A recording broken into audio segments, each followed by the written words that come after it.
Hi, everyone. I hope you're doing well. I want to take the time to welcome each of you today. We're going to have an amazing time, as you can see, because I'm smiling. So today, certain people have marked the Canadian history, and I am privileged to sit in front of one today. My guest today is a Canadian singer and actress who won two junior awards in the 80s.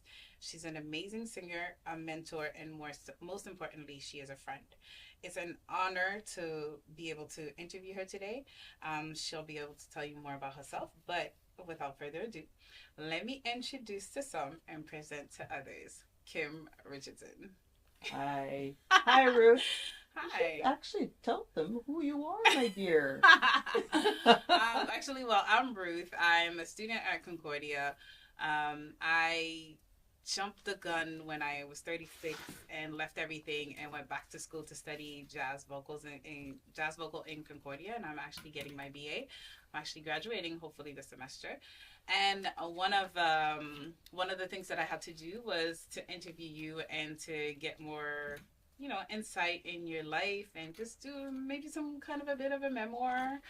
And when I was given the idea, I loved it, and of course, I went all over the place with it. So that's why we're here. It's all good. It's all good. And so that's why we're here, and that's why we're gonna be doing this. And so but I want to know. I don't want to talk about me. Your job is to get me to talk more about me. Exactly. I got it. Not the other way around. Well, yes, it's true. I'm a singer, first generation Canadian. Been in the business for over 40 years. I've dabbled in acting, songwriting, and took dance lessons for a good 11, 12 years. Did some theater as a child. Dabbled in all kinds of things, all different genres of music. But lately I've been sticking close to jazz and R&B, which are kind of like my roots, I would say. Nice. And enjoying my fourth year as a private study jazz vocal teacher here at Concordia. Yes. You've been my teacher, so I know. And if we don't take lessons with Kim, you haven't taken lessons. I'm just saying. Not to be biased. All right, cool. So I have a couple of questions that I definitely want to ask and to look into your journey, how you got here. So I'm a little bit excited to learn more about you, other than what Wikipedia says. Right, because sometimes they don't get it exactly right. Or right at all, but who's complaining? Not me. Yeah. All right, cool. So, can you take us back to the moment where you fell in love with music? Like, what sparked your passion for music? I don't remember a time that I didn't like music. I think being in a household full of music enthusiasts, it just kind of went with the programming. They brought me home from the hospital and, there's music playing. So I was always immersed in it. All depends on who is in control of the record player, mind you. So if you ask my grandfather, he would be playing jazz standards. And you ask my grandmother, she would be putting on some Engelbert Humperdinck. So some middle of the road stuff. If you ask my uncles, they would be putting on Isaac Hayes, Curtis Mayfield. Yeah. Isaac Hayes. Come on now. Good old stuff. Shut. Can you dig it?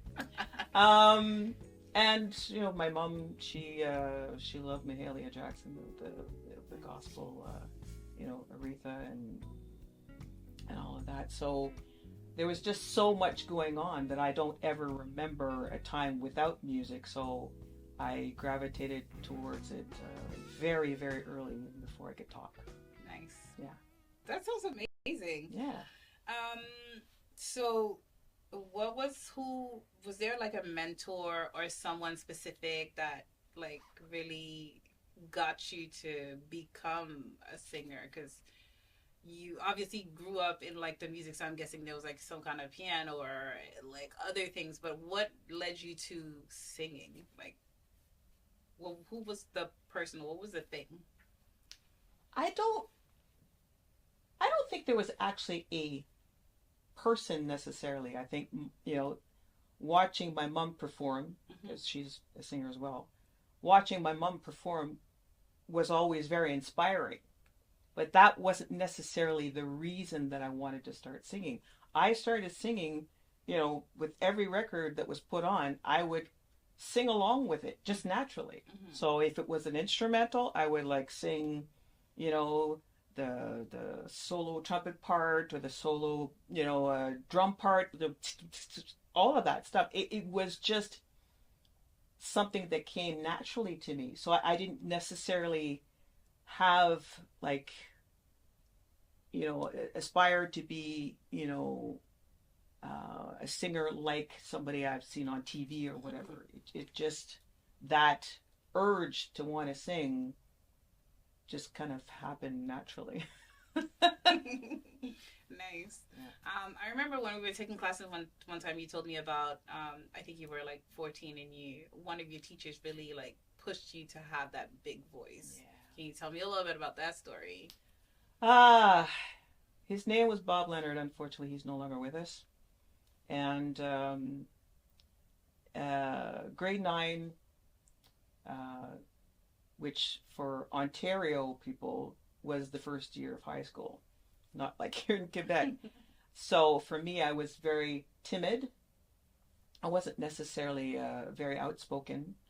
I knew that I liked to sing, but singing in front of people that I didn't know, especially coming into a new school where I barely knew anybody, was very intimidating for me.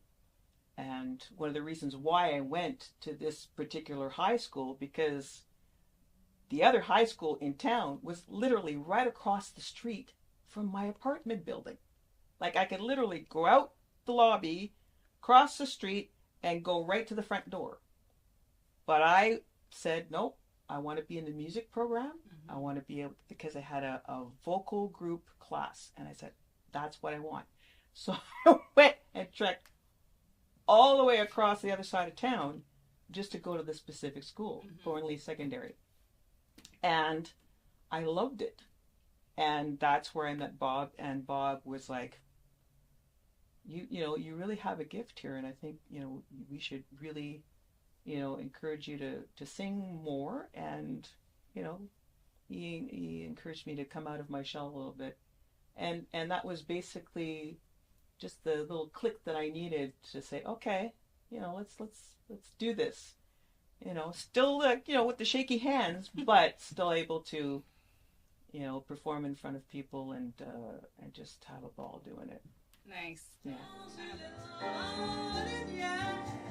Nous lisions des poèmes d'Apollinaire, la vie passée comme un éclair, un souvenir heureux, et plus vrai bien souvent que le bonheur, plus vrai que tous les mots du fond du cœur, l'oubli est un aveu, voilà.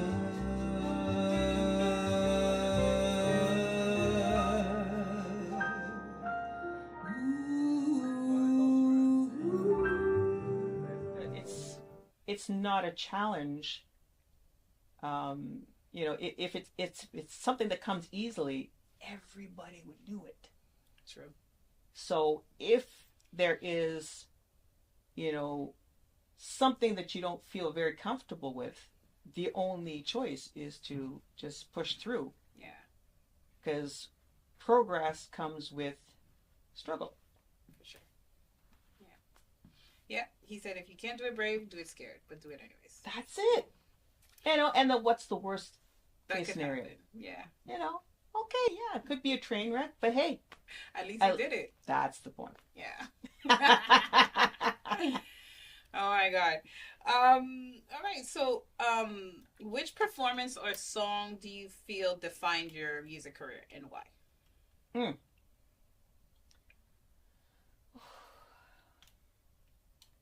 It's funny because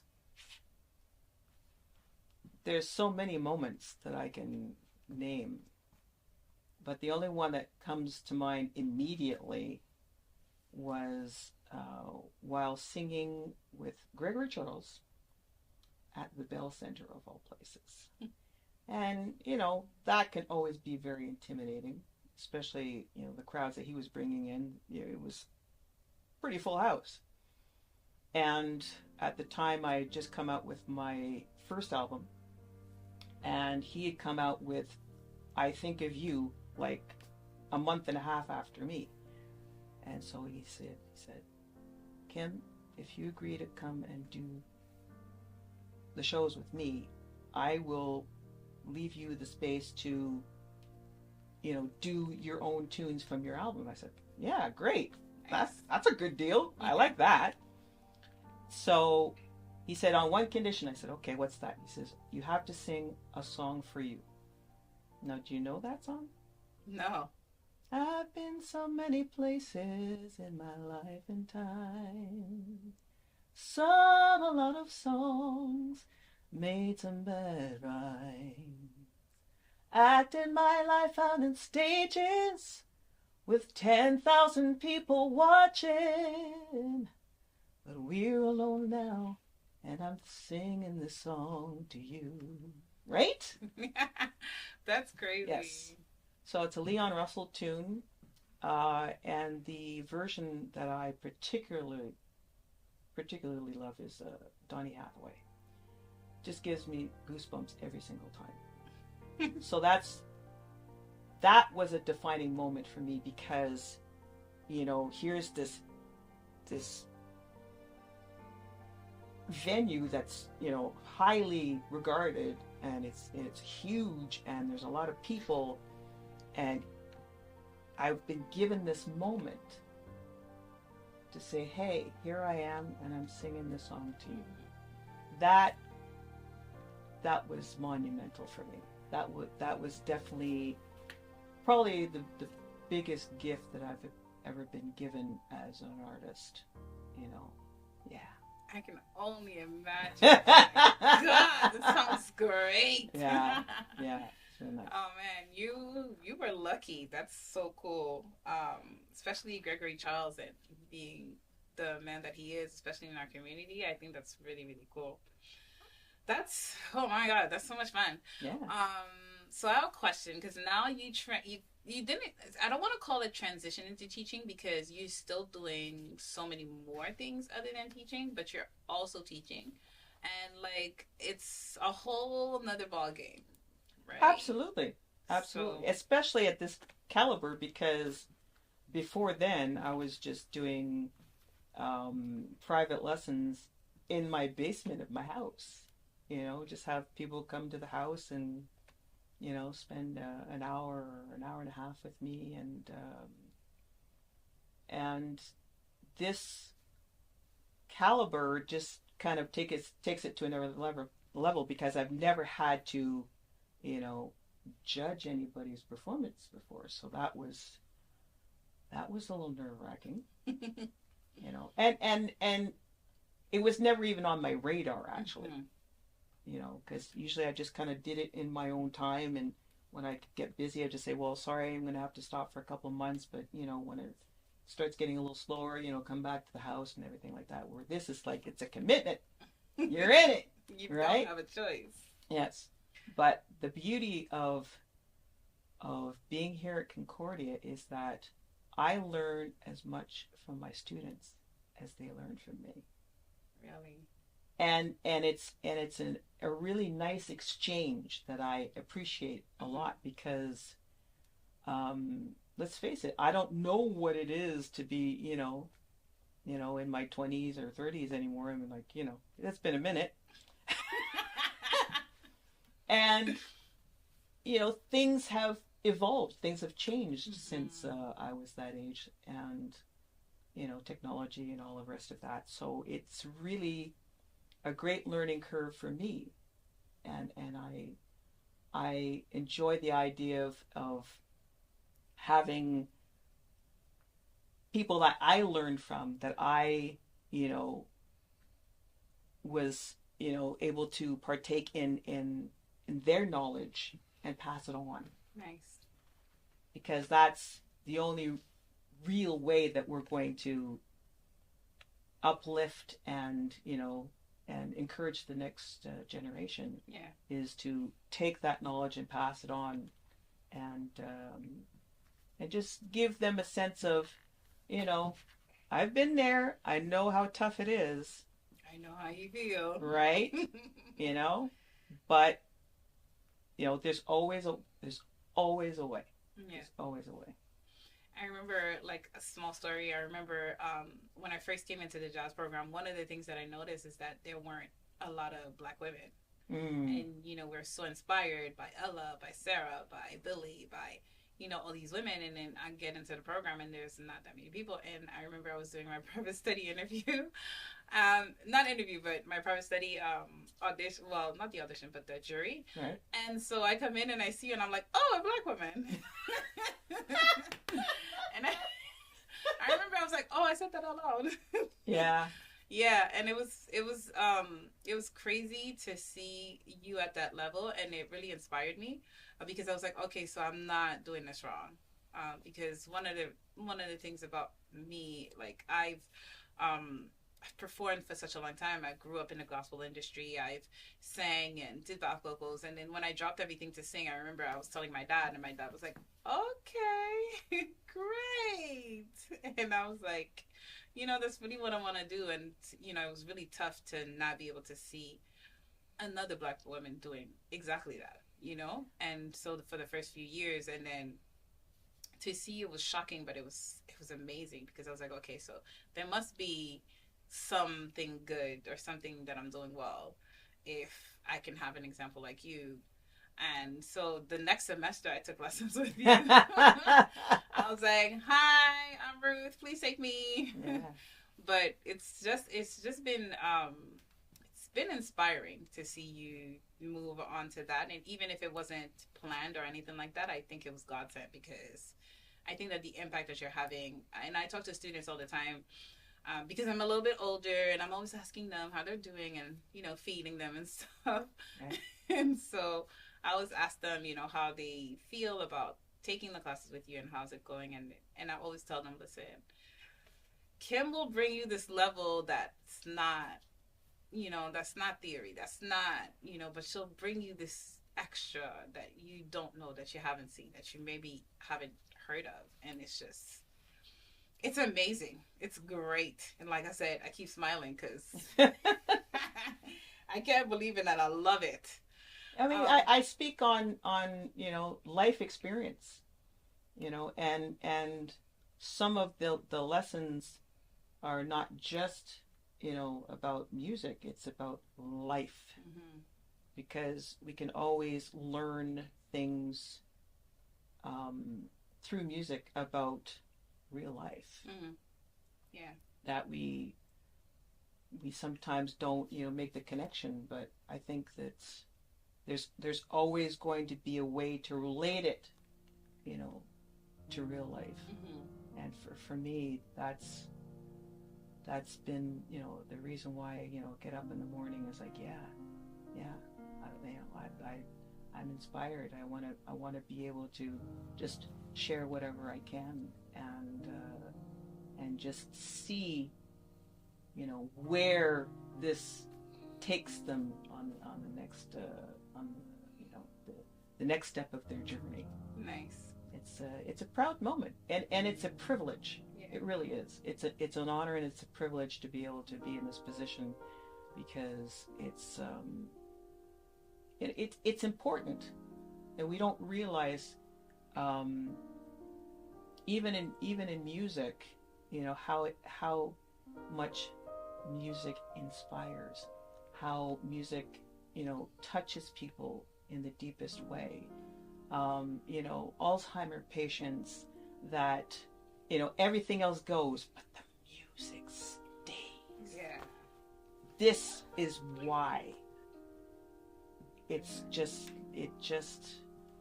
touches me in such a way, because it's profound, and we don't realize it until we're like, wow, wait a minute, this this is not to be denied. Yeah. We cannot deny the power of music. 100%. Yeah. I agree. And I'm really glad that you continued your journey, because I know what that is. There's always this should I just go straight to doing the job and doing the 9 to 5 and all that other stuff. There's always that feeling of wanting to be secure. Mm-hmm. But Yeah. there's also that thing about following your gut. Yeah. And if the passion is there and the need to be fulfilled musically is there, you gotta go with it. You gotta go with it. Yeah. Wow. I agree. This helps me a lot. Just